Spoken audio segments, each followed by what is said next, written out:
Si la France s'est dotée au fil des ans d'importants moyens de détection et de suivi des objets spatiaux, elle ne possède pas à proprement parler de moyens offensifs, ou plus exactement, elle ne dispose pas de moyens offensifs adaptés.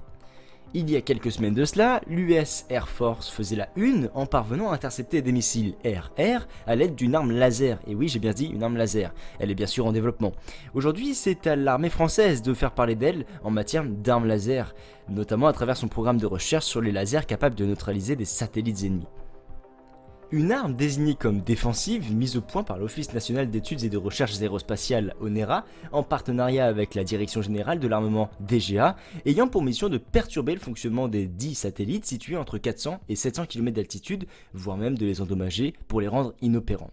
Alors attention, parce que certains pays, comme les États-Unis, la Russie, la Chine ou bien l'Inde, ont testé, eux, des missiles anti-satellites. Le souci, c'est qu'après l'impact, des milliers de débris restent en orbite, ce qui gêne tout le monde et même le pays qui a tiré.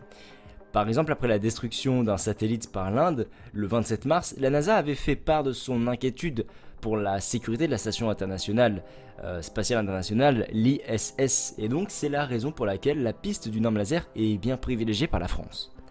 Ces armes sont en développement depuis plusieurs années au sein de l'ONERA, et plus récemment, des tests grandeur nature ont même été menés de sorte à déterminer les niveaux de puissance nécessaires pour obtenir un résultat satisfaisant. Ni trop peu ni trop grand pour détruire le satellite. Des tests qui ont apparemment été donc concluants, le satellite visé ayant pu être mis temporairement hors service comme prévu.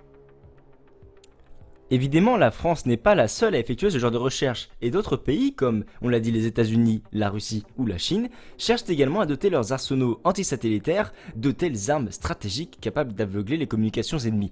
Ils cherchent notamment à disposer d'autres pistes que le piratage informatique. Pour plus d'informations dans le sujet, n'hésitez pas à poser des questions dans l'espace commentaires. Sur ce, pensez espace, pensez science, et à bientôt.